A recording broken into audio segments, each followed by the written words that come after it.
మళ్ళీ ఫ్యాక్స్ ఎపిసోడ్తో వచ్చేసా. చాలా క్రేజీ ఫ్యాక్స్ తెచ్చేసా. ఒక పక్క దయ్యాలు మన చుట్టూ ఉంటూ మన బలహీనలతో మైండ్ గేమ్స్ ఆడతాయని ఒక ఫేమస్ ఎగ్జార్సిస్ట్ చెప్తుంటే, ఇంకో ఫ్యాక్ట్లో హాలీవుడ్ డైరెక్టర్ స్టీఫెన్ స్పీల్బర్గ్ తీసిన కొత్త సైఫై మూవీ వెనక ఏలియన్స్కి సంబంధించిన నిజాలు తెస్తున్న డీప్ స్టేట్ ఫ్యాక్ట్ ఉంది.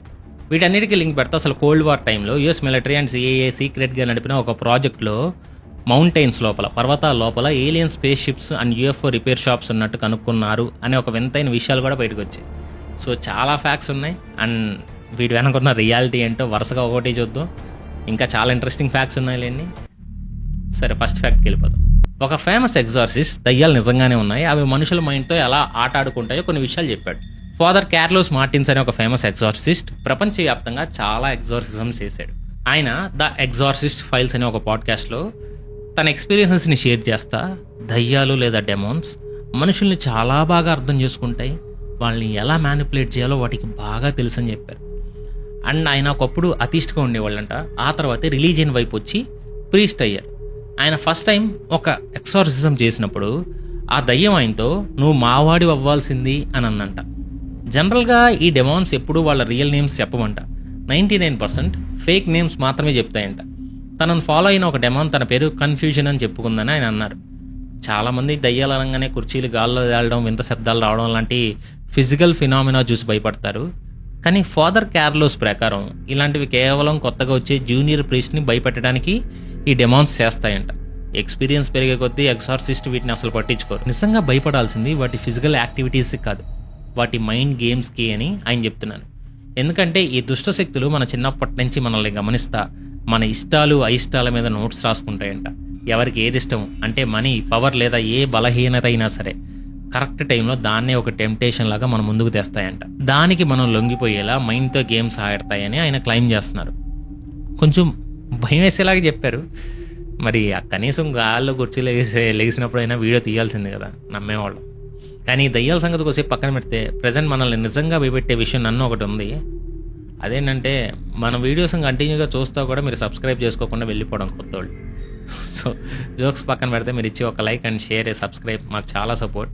సో వెంటనే సబ్స్క్రైబ్ బటన్ ప్రెస్ చేయండి. ఇక నెక్స్ట్ ఫ్యాక్ట్లోకి వెళ్తే దయ్యాల మైండ్ గేమ్స్ కన్నా పవర్ఫుల్ గేమ్ ఒకటి మన ఇండియాలో జరిగింది.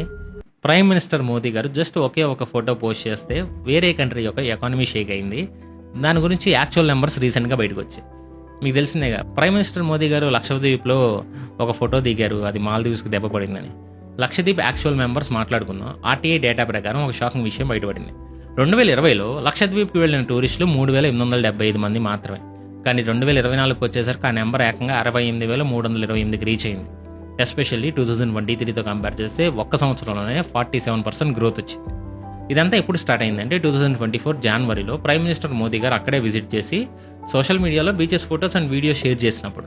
అదే టైంలో మాల్దీవ్స్ మినిస్టర్ మన ప్రైమ్ మినిస్టర్ మీద కొన్ని బ్యాడ్ కామెంట్స్ చేశారు. దాంతో ఇండియన్స్ అందరూ స్ట్రాంగ్గా రియాక్ట్ అయ్యి మాల్దీవ్స్ని బాయ్కాట్ చేయడం స్టార్ట్ చేశారు. దీని ఎఫెక్ట్ ఎలా ఉంటుందంటే మాల్దీవ్స్కి వెళ్ళే ఇండియన్ టూరిస్టుల నెంబర్ 37.5% డ్రాప్ అయింది. 2 లక్షలకు పైగా వెళ్లే వాళ్ళు కాస్త 1.3 lakhsకి పడిపోయారు. మాల్దీవ్స్ టూరిజంలో ఎప్పుడూ టాప్ పొజిషన్లో ఉండి ఇండియా ఇప్పుడు 6th పొజిషన్కి వెళ్ళిపోయింది. నార్మల్గా మాల్దీవ్స్తో కంపేర్ చేస్తే లక్షద్వీప్లో అసలు ఇన్ఫ్రా అసలు ఉండేది కాదు. కానీ ఒక్క ఇన్సిడెంట్తో లక్షద్వీప్ ఒక నేషనల్ టూరిజం సింబల్లా మారింది. అయితే ఇక్కడ ట్విస్ట్ ఏంటంటే 2026లో వేసిన ఆర్టీఐ అప్లికేషన్కి 2024 వరకు డేటా ఇచ్చారు. కానీ 2025 నెంబర్స్ కానీ అఫీషియల్ ఇంకా క్లియర్గా షేర్ చేయడం. ప్రజెంట్ ఇరాన్ వార్ వల్ల గ్లోబల్ మార్కెట్లో అన్సర్టెనిటీ నడుస్తుంది. అందుకే ప్రైమ్ మినిస్టర్ మోదీ గారు రీసెంట్గా ఫారెన్ ట్రావెల్ని, గోల్డ్ బయింగ్ని అండ్ ఫ్యూల్ కన్సంప్షన్ని తగ్గించుకోమని చెప్పారు. సో లక్షద్వీప్ ట్రెండ్ చూస్తుంటే జనాలు ఈ మాటలను కూడా సీరియస్గా తీసుకుంటే బెటర్ అనుకుంటున్నా. దీన్ని గ్లోబల్ బిజినెస్లో జియోపొలిటికల్ కన్స్యూమర్ బిహేవియర్ అంటారు. ఒక కంట్రీలో నేషనలిస్టిక్ ఎమోషన్ పెరిగినప్పుడు అది పక్క దేశాల ఎకానమీని, ట్రేడ్ రిలేషన్స్ని ఎలా కంట్రోల్ చేయగలదో చెప్పడానికి ఇదొక క్లాసిక్ కేస్ స్టడీ కూడా. Fact number 3. 18 రోజుల పాటు కోమాలో ఉన్న ఒక ఉమెన్ తను నరకానికి వెళ్ళి అక్కడ దయ్యాలను చూశానని చెప్తుంది. క్యాథీ మెక్డానియల్ అనే ఒక ఆమెకు జరిగిన ఒక నియర్ డెత్ ఎక్స్పీరియన్స్ గురించి కొన్ని డీటెయిల్స్ బయటకు వచ్చాయి. మీకు తెలిసిందేగా, ఈ మధ్య ఫ్యాక్ట్స్లో డిజార్డర్స్ అయిపోయిన తర్వాత ఈ నియర్ డెత్ ఎక్స్పీరియన్సెస్ బయటకు ఎక్కువ చేస్తున్నాను. ఇవి కూడా బాగుంటాయి. అంటే చావు దగ్గర ఎలా ఉంటుందో ఒక్కొక్క మనిషి ఒక్కొక్క ఫ్యాక్ట్లో ఒక్కొక్క ఎక్స్పీరియన్స్ తెలుస్తూ ఉంటే ఓకే ఇలా ఉంటుందా అని మీకు కూడా అర్థం అవ్వడానికి నాకు కూడా మంచిగా అనిపించింది. సో మ్యాక్సిమం కేసులో 2-3 ఎపిసోడ్స్లో ఫ్యాక్స్ ఎపిసోడ్లో అయినా ఖచ్చితంగా నియర్ డెత్ ఎక్స్పీరియన్స్ ఒకటి ఉండేలా చూస్తాను. సరే, ఈ రోజు నియర్ డెత్ ఎక్స్పీరియన్స్ ఏంటో చూద్దాం. సో క్యాథీ మెక్డానియల్ అనే ఆమెకి న్యూమోనియా రావడం వల్ల లంగ్స్ ఫెయిల్ అయ్యి డాక్టర్స్ ఆమెని 18 రోజులు మెడికల్లీ ఇండ్యూస్డ్ కోమాలో పెట్టారు. ఆ టైంలో తనకు జరిగిన విషయాలు ఆమెకి ఇప్పటికే క్లియర్గా గుర్తున్నాయి అంటుంది. కోమాలో ఉన్నప్పుడు తనకు ఒక దారుణమైన బ్యాడ్ స్మెల్ వచ్చిందంట. ఆ తర్వాత ఒక పెద్ద ఫాగ్లోంచి అరుపులు ఏడుపులు వినిపించాయంట. సడన్గా ఆ పొగలోంచి ఒక పెద్ద వాయిస్ వచ్చి నువ్వెక్కడున్నావో తెలుసా అని అడిగితే ఆమె భయపడతా నరకమా అని అడిగిందంట. దానికి ఆ వాయిస్ చాలా భయంకరంగా నవ్విందని ఆమె అంటుంది. చాలా రోజుల పాటు అక్కడ డెమాన్స్ అన్న టార్చర్ చేసి కంప్లీట్గా పాడైపోయిన ఒక హెల్స్కేప్లో ఇంపాసిబుల్ టాస్క్ ఇచ్చేవారని ఆమె చెప్తుంది. ఇంకొందరు మహిళల ఆత్మలతో కలిసి ఒక ఫ్రోజన్ క్యాబిన్లో కూడా పెట్టినట్టు ఆమె గుర్తుంది. కానీ ఒకరోజు సడన్గా అంతా మారిపోయింది. తను అక్కడి నుంచి స్వర్గానికి వెళ్ళినట్టు, అక్కడ కూడా చాలా ప్రశాంతంగా అండ్ సంతోషంగా కనిపించేమని ఉంది. ఆమె చనిపోయిన తన ఫియాన్సీని కూడా కలిశానని, ఇక తన భూమికి తిరిగి వెళ్ళే టైం వచ్చిందని చెప్పంగానే తనకు మెలకు వచ్చిందంట. సో మెక్డానియల్ ఇదే చెప్పింది. ఈ ఇన్సిడెంట్ తర్వాత ఆమె ఆలోచనలు నమ్మకాలు పూర్తిగా మారిపోయాయి. సైన్స్ ప్రకారం ఇలాంటి నియర్ డెత్ ఎక్స్పీరియన్సెస్లో కోమాలో ఉన్నప్పుడు బ్రెయిన్లో ఆక్సిజన్ లెవెల్స్ తగ్గి హెల్యూసినేషన్స్ రావడం, అంటే భ్రాంతి హెల్యూసినేషన్స్ రావడం చాలా కామన్ అని డాక్టర్స్ అంటారు. కానీ ఆమె మాత్రం తన ఆ ప్లేస్ని నిజంగానే విజిట్ చేశానని బలంగా నమ్ముతుంది. టీరెక్స్ లాంటి ఒక పెద్ద మీట్ ఈటింగ్ డైనోసార్స్కి చేతులు అంత చిన్నగా ఎందుకుంటాయో తెలుసా? ఎప్పుడైనా ఆలోచించారా? టీరెక్స్ అనగానే మనకు అందరికీ గుర్తొచ్చేది దాని పెద్ద బాడీ అండ్ చాలా చిన్నగా ఉండే చేతులు. అసలు ఈ మీట్ ఈటింగ్ డైనోసార్స్కి చేతులు అంత చిన్నగా ఎందుకు? అసలు అంత చిన్నగా ఎందుకు ఎవల్యూషన్ అయ్యాయో యూసీఎల్ అండ్ కేంబ్రిడ్జ్ యూనివర్సిటీ వాళ్ళు రీసెంట్గా చేసిన స్టడీలో క్లియర్గా తెలిసింది. రీసెర్చర్స్ దాదాపు 82 స్పీసీస్కి చెందిన థెరోపోడ్ డైనోసార్స్ డేటాని చెక్ చేశారు. ఇందులో వాళ్ళకి తెలిసింది ఏంటంటే ఈ డైనోసార్స్ హ్యాండ్స్ అన్ని చిన్నగా అవ్వడానికి మెయిన్ రీజన్ వాళ్ళ బాడీ సైజ్ పెరగడం కాదు, వాళ్ళ హెడ్ అండ్ జాస్ స్ట్రాంగ్గా మారడం. ఎవల్యూషన్లో వీటి తలలు ఎంత పవర్ఫుల్గా తయారయ్యాయి అంటే వేటాడేటప్పుడు అసలు చేతులు అవసరం లేకుండా డైరెక్ట్గా నోట్తోనే అటాక్ చేయడం స్టార్ట్ చేశాయి. దీన్నే సింపుల్గా use it or lose it అంటారు. అంటే ఏ బాడీ పార్ట్ అయినా ఎక్కువ వాడమో అది కాలక్రమేణా సైజులో తగ్గిపోద్ది. ఆ టైంలో సోరోపాడ్స్ లాంటి 100 అడుగుల పొడవు ఉండే పెద్ద పెద్ద ప్లాంట్ ఈటింగ్ డైనోసార్స్ ఉండేవి. అంత పెద్ద జంతువులు గోర్లతో పట్టుకోవడం కన్నా గట్టిగా ఉండే దవడలతో బైట్ చేసి హోల్డ్ చేయడం చాలా ఎఫెక్టివ్గా ఉండేది. అందుకే చేతుల కన్నా ముందే వీటి స్కల్స్ చాలా రాబస్ట్గా, అంటే గట్టిగా డెవలప్ అయ్యాయి. ఈ రాబస్ట్ స్కల్స్ వల్ల వాటికి విపరీతమైన బైట్ ఫోర్స్ వచ్చింది. ఈ మొత్తం లిస్ట్లో టీరెక్స్కి హైయెస్ట్ బైట్ ఫోర్స్ ఉన్నట్టు తేలింది. మనకి కేవలం టీరెక్స్ మాత్రమే తెలుసు, కానీ కార్నోటారస్ అనే ఇంకో డైనోసార్కి టీరెక్స్ కన్నా చాలా చిన్న చేతులు ఉండేవంట. అలాగే మడ్గాస్కర్లో ఉండే మొజోంగా సోరస్ సైజులో టీరెక్స్ కన్నా చాలా చిన్నగా ఉన్న దాని హెడ్ చాలా రాబస్ట్గా ఉండడం వల్ల దానికి ఉన్న చిన్న చేతులే ఉండేవి. సో ఫైనల్గా వేటాడడానికి తల అండ్ దవడలు మెయిన్ వెపన్గా మారడం వల్ల ఈ డైనోసార్ల చేతులు చిన్నగా అయిపోయాయి. రెస్టారెంట్కి వెళ్ళినప్పుడు ఎప్పుడు తినే ఫేవరెట్ డిష్ని ఆర్డర్ చేయాలా లేక కొత్త ట్రై చేయాలా అనే కన్ఫ్యూజన్కి సైంటిస్టులు ఒక కొత్త మ్యాథమెటికల్ సొల్యూషన్ కనుక్కున్నారు. మనం ఏదైనా రెస్టారెంట్కి వెళ్ళినప్పుడు చాలామంది ఒకే డైలమాలో ఉంటారు. ఒకవేళ కొత్తది బాగోకపోతే మనీ, అంటే ఏదైనా కొత్త ఐటెం ఆర్డర్ చేసాం అది బాగోకపోతే మనీ వేస్ట్ అవుతుందేమో అని భయపడతాం చాలామంది ఫేస్ చేసి ఉంటారు. దీన్ని మెనూ యాంగ్జైటీ అంటారు. ఈ డికేడ్స్ ఓల్డ్ పజిల్కి సైంటిస్టులు ఇప్పుడు ఒక పక్కా సొల్యూషన్ కనుక్కున్నారు.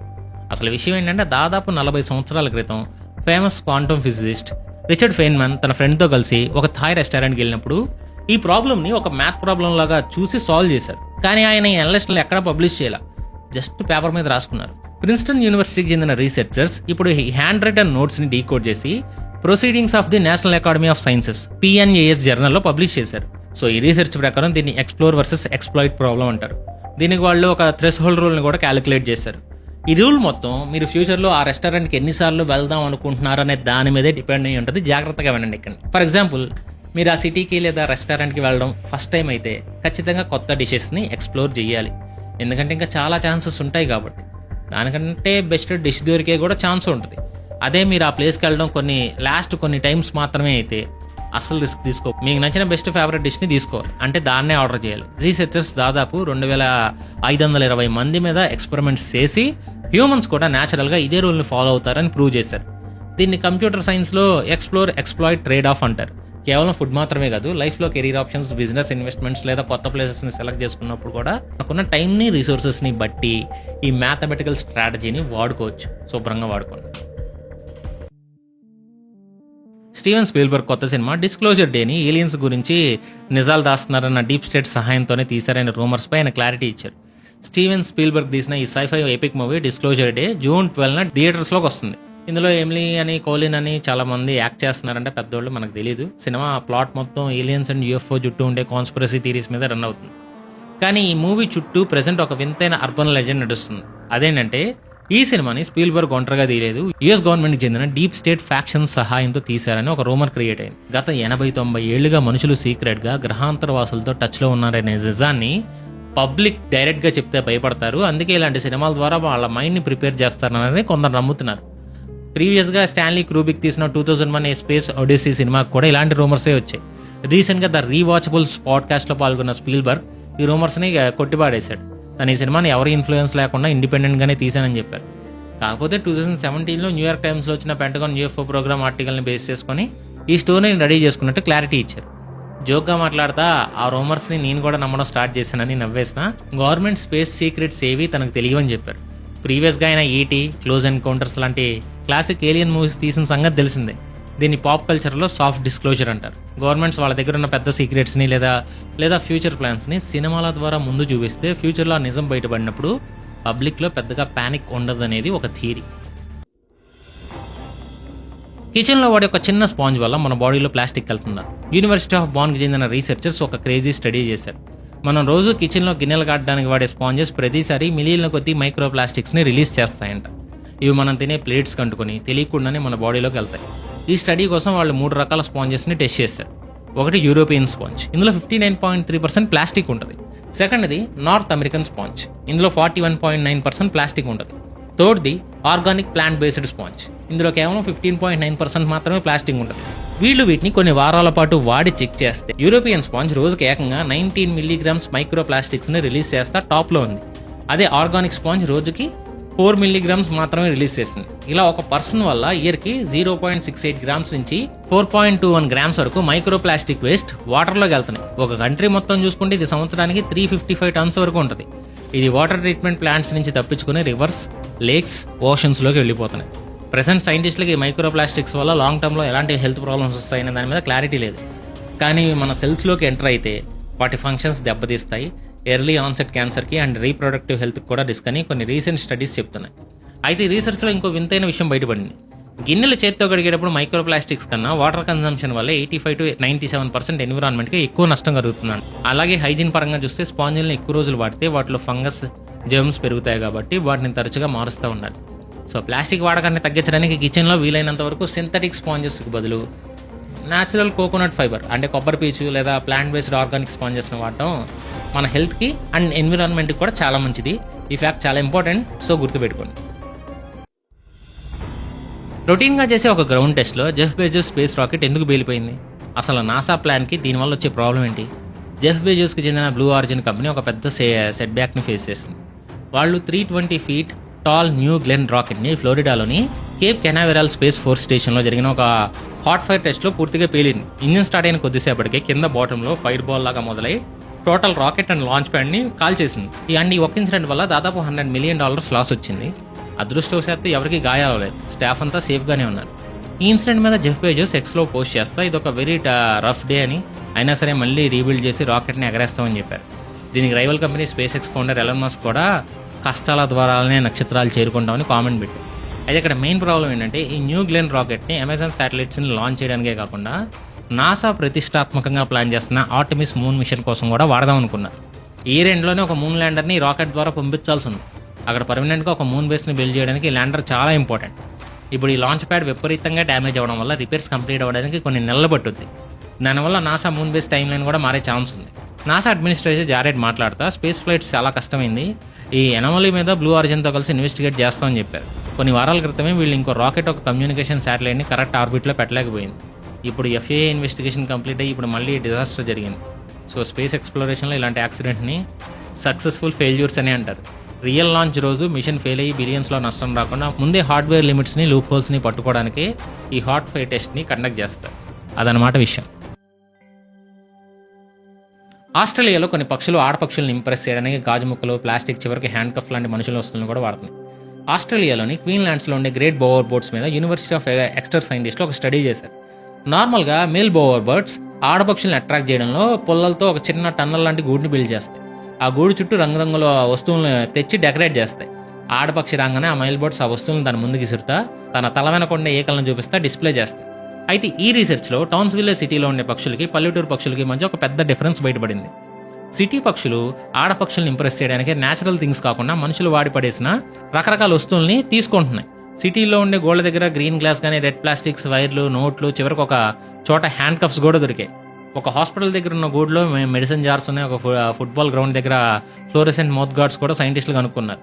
నార్మల్గా పల్లెటూరులో ఉండే పక్షులు వాటి డెకరేషన్ కోసం ఆకులు, పండ్లు, గింజలు మాత్రమే వాడతాయి. కానీ సిటీ పక్షులు కలర్ఫుల్గా ఉండే హ్యూమన్ ఐటమ్స్ వైపే ఎక్కువ ఇంట్రెస్ట్ చూపిస్తున్నాయి. సో సిటీ పక్షులు యావరేజ్గా 90 ఐటమ్స్ వరకు కలెక్ట్ చేస్తే విలేజ్ పక్షులు జస్ట్ 20 ఐటమ్స్ మాత్రమే తెచ్చుకున్నాయి. ఒక సిటీ పక్షి అయితే ఏకంగా 300 పైగా వస్తువులను పోగేసిందంట.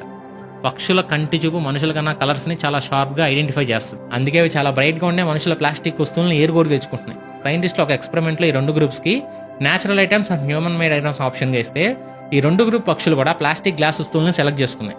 మనుషుల యాక్టివిటీస్ అండ్ ప్లాస్టిక్ వేస్ట్ వల్ల వైల్డ్ లైఫ్ బిహేవియర్ మనకు తెలియకుండానే ఎంతలా మారిపోతుందో చెప్పడానికి ఇది ఒక బెస్ట్ ఎగ్జాంపుల్ కూడా. కోల్డ్ వార్ టైంలో సిఐఏ నడిపిన ఒక సీక్రెట్ ప్రాజెక్ట్ మౌంటైన్స్ లోపల ఏలియన్ స్పేస్ షిప్స్ ఉన్నట్టు కనుక్కున్నారా? లయన్ బుచానన్ అనే ఒక డెకరేటెడ్ ఆర్మీ ఇంటెలిజెన్స్ వెటరన్ ఒక పాడ్కాస్ట్ లో డీటెయిల్స్ చెప్పారు. కోల్డ్ వార్ టైంలో హ్యూమన్ కాన్షియస్నెస్ ని వెపనైజ్ చేసి లాంగ్ డిస్టెన్స్ ఎస్పియాజ్ కోసం వాడచ్చా లేదా అని చెక్ చేయడానికి యూఎస్ మిలిటరీ ఒక హైలీ క్లాసిఫైడ్ రీసెర్చ్ యూనిట్ ని రన్ చేస్తుంది. దీనికోసం project 8200 and project Stargate ని రన్ చేశారు. ఈ ప్రాజెక్ట్ లో పాల్గొన్న రిమోట్ వ్యూయర్స్ ప్రపంచవ్యాప్తంగా 4 రిమోట్ మౌంటైన్స్ లో సీక్రెట్ ఏలియన్ బేసెస్ ఉన్నాయని చెప్పారు. ఫస్ట్ టార్గెట్ అలస్కాలో మౌంట్ హేయస్. ఇది ఒక మ్యాసివ్ గ్లోబల్ సర్వైలెన్స్ హబ్ అంట. అంటే ఎర్త్లోని డేటా అండ్ సిగ్నల్స్ని కలెక్ట్ చేయడానికి దీన్ని వాడతారు. ప్రెజెంట్ అక్కడ పర్సనల్ ఎవరు లేరని, ఆ ఎక్విప్మెంట్ అంతా ఆటోమేటెడ్గా రన్ అవుతుందని ఆయన అంటున్నారు. సెకండ్ టార్గెట్ ఆస్ట్రేలియాలో ఉన్న మౌంట్ జైల్. దీన్ని ఫ్రెండ్లీ ఏలియన్స్ వచ్చి ఒక కాస్మిక్ ట్రాన్సిట్ లాంచ్ లేదా స్పేస్ పోర్ట్ లాగా డిస్క్రైబ్ చేశారు. దీనికి అండర్ గ్రౌండ్ లెవెల్లో multiple levels and space ship docking day కూడా ఉన్నాయంట. థర్డ్ లొకేషన్ జింబాంబేలో మౌంట్ యాంగ్ అని. ఇది డెడికేటెడ్గా యూఎఫ్ఓని ఫిక్స్ చేసి ఒక మెయింటెనెన్స్ గ్యారేజ్ అని చెప్తున్నారు. Fourth target France and Spain బోర్డర్లో ఉన్న పేరనీస్ మౌంటైన్స్. కానీ దీని మీద ఆయనకి క్లియర్ ఇన్ఫో లేదని బుచనన్ చెప్తున్నాడు. అందుకే 3 చెప్పాం తమ్నైల్లో కూడా. అయితే ఎక్స్ట్రాడినరీ క్లైమ్స్ అన్నీ వినడానికి వింతగా ఉన్నా దీనికి సంబంధించి ఎలాంటి పబ్లిక్ ఎవిడెన్స్ లేదు. అందుకే ఈ ప్రాజెక్ట్ స్టార్ గేట్ ని ఆపరేషనల్లీ యూజ్లెస్ అని చెప్పి 1995లో టోటల్ గా క్లోజ్ చేసి. స్కెప్టిక్స్ అంతా ఇదంతా నమ్మేలా లేదంటన్నా బుచ్మెన్ మాత్రం ఇండిపెండెంట్ ఫిజిక్స్ అందరూ ఒకే రకమైన స్కెచెస్ డ్రా చేశారని చెప్పాడు. సో మీరు అయ్యింది ఫ్యాక్స్. సో పక్షులు ఆడపక్షులను ఇంప్రెస్ చేయడానికి హ్యాండ్ కప్స్ దొంగిలించడం దగ్గర నుంచి సిఐఏ వాళ్ళు సీక్రెట్ గా పర్వతాల లోపల ఏలియన్ బేసెస్ వెతకడం వరకు ఇవాళ మన ఫ్యాక్స్ అన్ని చూశారు కదా. ఈ లాస్ట్ ఫ్యాక్ట్ విన్నాక ఏలియన్స్ మన పర్వతాల లోపల స్పేస్ పోర్ట్స్, రిపేర్ షాప్స్ పెట్టి అంటే నమ్మాలో లేదో అర్థం కావట్లా. కానీ మీరు ఒక విషయం మాత్రం ఖచ్చితంగా నమ్మొచ్చు. అదేంటంటే కింద ఉన్న సబ్స్క్రైబ్ బటన్ని క్లిక్ చేస్తే మీకు ఎలాంటి డేంజర్ ఉండదు. పైగా అప్పుడప్పుడు ఇలాంటి క్రేజీ ఇన్ఫర్మేషన్ మీ ఫోన్లోకి వచ్చేస్తుంది. అండ్ ఈ వీడియో మీకు నచ్చితే ఖచ్చితంగా లైక్ చేసి మీ ఫ్రెండ్స్ అందరికీ షేర్ చేయండి. మీ వాట్సాప్ గ్రూప్స్లో లింక్ని ఫార్వర్డ్ చేయడం అసలు మర్చిపోద్దు.